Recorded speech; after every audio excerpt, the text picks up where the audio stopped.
Tudo bem. Você que está acompanhando a Guarani, nós estamos conversando com o pré-candidato à presidência da República, Renan Santos, do Partido Missão.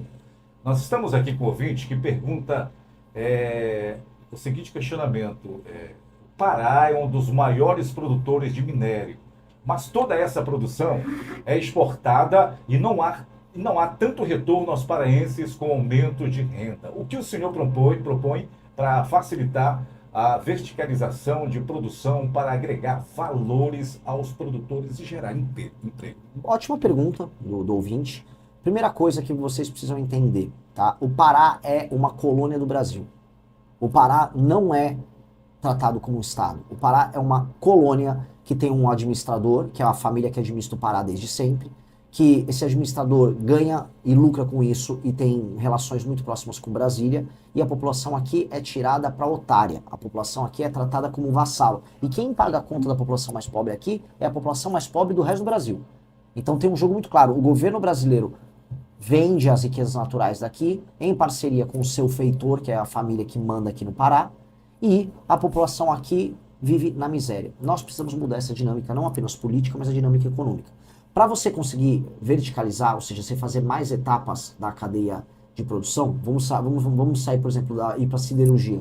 Você vai precisar ter energia barata, investimento em infraestrutura para escoar a produção, e você vai precisar ter uma agenda de competitividade que faça valer a pena instalar uma empresa aqui e essa empresa funcionar. Para isso, eu tenho que cortar gastos do governo para poder diminuir juros, eu tenho que fazer valer o licenciamento ambiental, eu tenho que investir em infraestrutura de energia. Vamos colocar aqui, a energia no Pará é a mais cara do Brasil. Vocês pagam a conta de luz mais cara que tem. E se não resolver esses gargalos, não vai conseguir verticalizar nada, porque produzir aqui é irracional. Hoje, produzir no Pará é irracional. E é mesmo. Assim, quem tenta cruzar, vamos colocar aqui, Santarém é uma espécie de um entreposto logístico. Santarém é sabotada. Santarém era para estar 2, 3 vezes mais desenvolvida se vocês tivessem estradas funcionais ao redor, se todo o sistema da Ferrogrão tivesse funcional. Só que você fica tendo ONG atrapalhando o desenvolvimento de vocês, o governo federal luta contra vocês, vem lá, eu sou índio, não sei o que, e aí breca. Não dá. Então, brecar a sabotagem, fazer uma agenda de competitividade e ter, com essa agenda de competitividade, investir em infraestrutura, e com investimento em infraestrutura, você ter as condições para instalar indústrias aqui, isto é a base do crescimento. Isto, eu vou falar para você que eu não vou mentir, não vai acontecer rápido. Tudo que eu descrevendo aqui vai ter efeitos bons em 6, 7 anos. Só que são efeitos que, a partir do momento que eles começam a acontecer, são duradouros, são para sempre. E aí, este é o jogo que nós temos que fazer. É o jogo do desenvolvimento econômico de longo prazo. O de curto prazo é voo de galinha. E todo mundo só oferece voo de galinha. Eu não vou oferecer voo de galinha, eu vou falar, não será fácil, mas aqui tem como ser um lugar muito desenvolvido no Brasil. Porque aqui vocês têm energia, produção de energia. Aqui vocês têm recursos naturais dos mais diversos. Aqui, do ponto de vista logístico, vocês estão próximos do norte, que é que consome, a gente estão próximos do canal do Panamá. Então, montar plantas industriais aqui, havendo logística, faz sentido demais. O lance é parar com a sabotagem. Como que o senhor pretende equilibrar esse crescimento econômico, essa preservação ambiental, que é importante para a nossa região, especialmente aqui na Amazônia? Hoje a gente fala muito nisso, mas você não tem nenhum nem outro. Hoje a questão ambiental é usada como desculpa para sabotar qualquer crescimento econômico. E aí você também não protege o meio ambiente. Acho que a coisa mais maluca é o aquífero que nós temos aqui.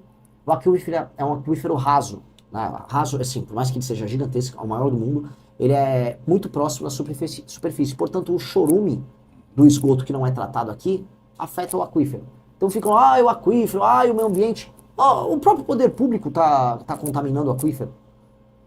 Não, temos que preservar uma Amazônia. Aí o ICMBio sabota quem está trabalhando, ao mesmo tempo que a pesca predatória, ao mesmo tempo que a exploração predatória de madeira acontece. Ontem mesmo a gente viu caminhão com toras completamente ilegais passando na estrada e ninguém vendo, naquela estrada destruída.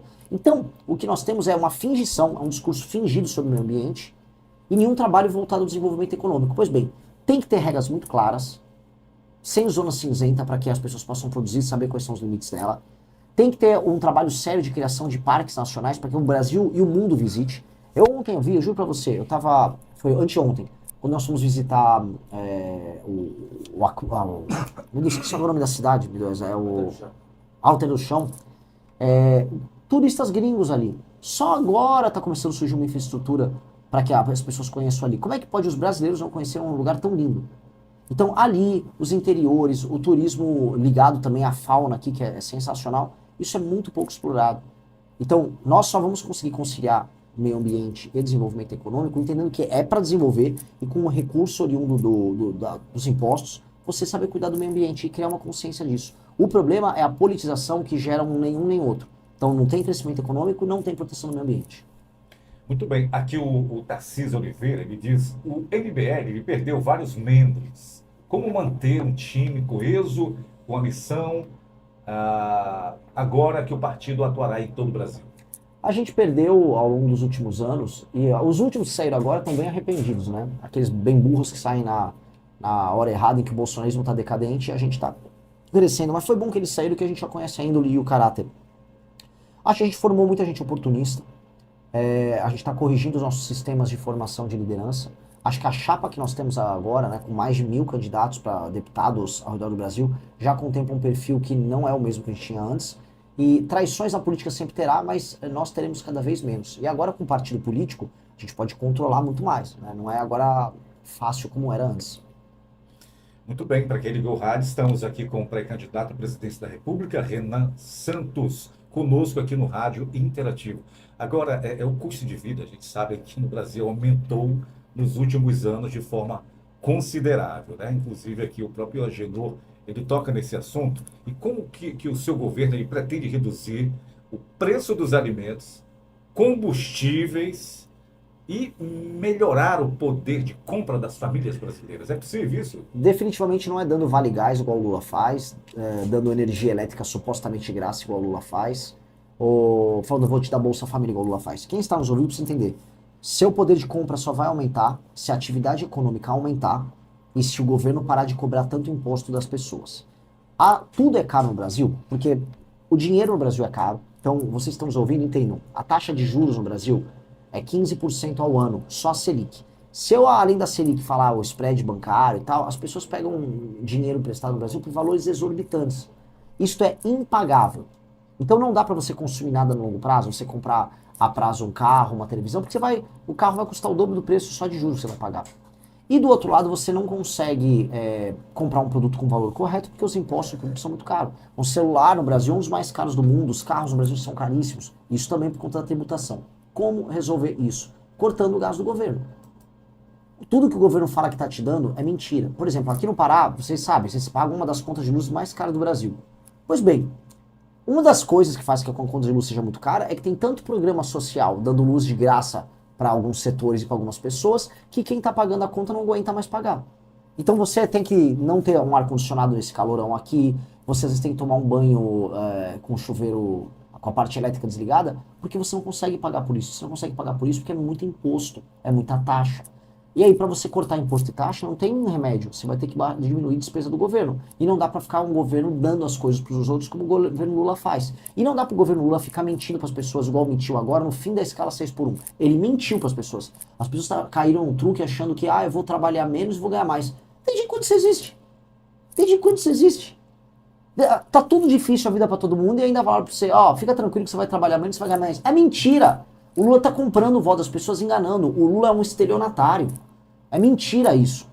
Você só vai melhorar a vida das pessoas, as pessoas só vão aumentar a renda delas, vão poder comprar mais coisas e serem mais felizes, com o governo cortando todas as despesas que ele puder cortar, e com base nisso, podendo diminuir o imposto e diminuir os juros. Aí você que está trabalhando, você vai sentir a diferença.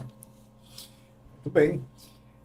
Aqui, inclusive, alguns jovens estão em contato comigo aqui, e o que eu percebo é que eles estão um pouco desacreditados da política, né? Estão colocando aqui de uma outra forma. Mas o que a gente resume aqui é que os jovens brasileiros, eles dizem que estão desacreditados da política.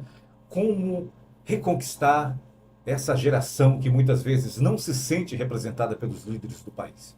De acordo com a pesquisa Atlas, eu tenho praticamente 40% dos eleitores jovens, dos 16 a 24 anos. Então eu não acho que os jovens estão desiludidos. Eu acho que quem está procurando um caminho está encontrando. Eu lidero, eu estou em primeiro lugar nas pesquisas entre os mais jovens. E isso é sintoma de um projeto que não fica só brigando. Sabe qual é o problema? A candidatura do Lula eu não sou o Flávio Bolsonaro, e do Flávio, eu não sou o Lula. Tá bom, nessa de um não ser o outro, eles são iguaizinhos. Eu tô propondo um monte de coisa gloriosa para fazer com que o futuro nosso seja glorioso. E os mais jovens terem um horizonte que dê significado à vida deles. A viver não é só consumir, viver não é só pagar imposto.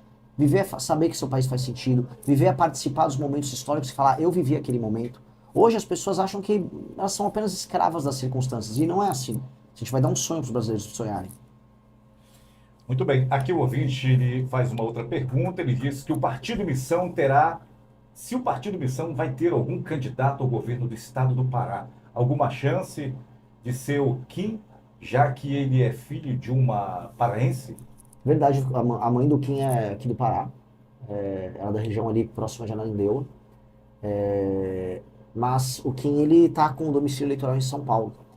Então, infelizmente, ele não poderia sair por aqui. Eu adoraria ter um candidato aqui. Eu acho que vocês estão aqui na mão de uma oligarquia terrível. Daqui, infelizmente, nessa eleição, eu acho que nós não teremos, porque simplesmente nós não formamos ainda as pessoas para ganhar eleições executivas. Eu não posso participar de eleições com alguém despreparado. Participar de uma eleição é uma coisa muito séria. Eu não quero marcar a posição. Eu quero que todos os pré-candidatos ao governo que eu colocava no pleito, eles tenham condição de disputar, ganhar e fazer uma gestão excelente nos seus estados. E nós não encontramos alguém ainda com esse perfil aqui no Pará. Agora, Renan, qual o compromisso público o senhor está disposto a assumir hoje, agora aqui para a nossa população, e que essa mesma população possa cobrar no final do seu mandato? No final do meu primeiro ano de mandato, você vai conseguir comprar uma coisa que você dá muito valor, o celular, sem precisar se endividar, e você vai poder andar na rua da cidade sem o menor medo de ser roubado, porque eu vou devastar o crime organizado. E eu vou fazer as reformas que vão tornar os produtos brasileiros baratos. Essas duas coisas vão tornar a sua vida mais fácil, porque vai ficar mais barata, e nós vamos fazer com que a vida do bandido fique mais dura, porque ou ele vai estar preso, ou eu vou matar ele. Então eu prometo para essas pessoas, eu não estou entrando aqui nesse enfrentamento ao crime organizado como alguém que, tá falando algo que é popular. Não, minha mãe foi sequestrada 2 vezes. Se eu pudesse, hoje, 30 anos praticamente depois, eu gostaria de estrangular o cara que praticamente torturou minha mãe. Eu não tenho perdão por esses caras. E eu quero vingar as vítimas do crime organizado no Brasil. Eu quero vingar as vítimas desses assaltos violentos, as vítimas que perdem o pouco que conquistaram por conta disso. Eu não tenho dó. E o brasileiro que fica mostrando, não, veja só, eu estou acima disso, é mentiroso. As pessoas estão cansadas de serem roubadas, de perderem a sua dignidade. O menino brasileiro, o jovem, ele tá cansado dele não poder ganhar nada, não encontrar um emprego, enquanto o garoto que entra por crime fica pagando de bonitão, de gostosão, comprando moto, saindo com as menininhas porque ele rouba os outros e tem dinheiro. A moça que é a moça correta, que não fica vendendo foto nas redes sociais, a moça que às vezes é religiosa, a moça trabalhadora, a boa filha, essa moça se sente injustiçada num país que dá valor pra gente como Virgínia, como Deolane. Eu sou a pessoa que vai vingar as pessoas boas. Eu tô aqui na prática para vingar as pessoas boas. A minha vingança pelas pessoas boas é a vingança que vai fazer com que as pessoas ganhem dinheiro e consumam, e não vagabundo ganhar dinheiro e consumir. Que não vai ser político ladrão que vai ganhar dinheiro e vai ficar rico no Brasil, mas vai ser a pessoa que trabalha. Esta é a vingança. Eu estou cheio de imaginação e sonhos de um Brasil melhor, mas eu também sou consumido pela raiva da injustiça. Se você não tiver raiva profunda desses caras, você não consegue ir a lugar nenhum. Porque assim, eu tô rodando o Brasil de carro, eu tô cheio de dor no corpo, sono ruim, mas eu sei que assim, se não fosse essa raiva, eu não estaria fazendo nada disso. Vai ter um momento que se não for a raiva do erro, a raiva do errado, você vira só uma máquina que fica pedindo voto por aí. Eu não acredito nisso. Então o recado que eu dou para as pessoas é, eu vou botar meu coração, eu vou até o fim para fazer o que é certo. E as pessoas sabem o que precisa ser feito. As pessoas sabem o que é certo. Se eu tivesse apenas 1 minuto para convencer um brasileiro indeciso a votar no senhor, sem atacar adversário, qual seria a sua principal mensagem ao Brasil agora, para encerrar o nosso encontro de hoje? Você que é nosso ouvinte, você perdeu a capacidade de sonhar no Brasil melhor. As pessoas estão te dando migalhas. E o sonho do Brasil hoje é ganhar uma migalha e ficar feliz com ela. Não imagine que viver possa ser assim. Você pode viver numa casa que não vai precisar ter um muro. Você pode andar com um carro sem precisar ter insufilme. Você pode conseguir comprar um carro. Você pode conseguir comprar uma moto. Você pode conseguir comprar um celular. Você pode andar na rua sem ser assaltado. Nós temos que encarar as brigas difíceis que fazem com que a gente seja permanentemente pobre. E eu vou encarar essa briga. É uma questão de ambição. Grandes homens no passado tiveram grandes ambições em tornar seus países melhores e fizeram assim. El Salvador era um lugar tomado pelo crime e hoje é um estado exemplo em todas as Américas. Singapura já foi um favelão, hoje é um dos melhores países do mundo. Hoje as pessoas enxergam a gente no Brasil como perdedores. E nós assumimos essa imagem de perdedor, até a seleção brasileira de perdedora. Eu não aceito isso. Nós vamos sair do papel de perdedor e nós seremos uma das maiores nações do mundo, agora, já começando pelo meu primeiro mandato.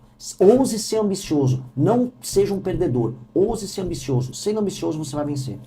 Muito bem, você ouviu então o pré-candidato à presidência do Brasil, Renan Santos, do Missão, conosco aqui no Rádio Interativo. Os nossos agradecimentos pela participação, disponibilidade, ao apresentar aí as suas ideias aqui para o nosso povo, né, suas propostas, sua visão para um futuro melhor, né, para os nossos brasileiros. A democracia a gente sabe que se fortalece por meio de diálogo. Então, nada melhor do que no Rádio Interativo essa nossa conversa. Gratidão aí pela sua participação. Muito obrigado. Foi uma ótima participação, fico muito feliz. Parabéns pela condução. Muito bem, vamos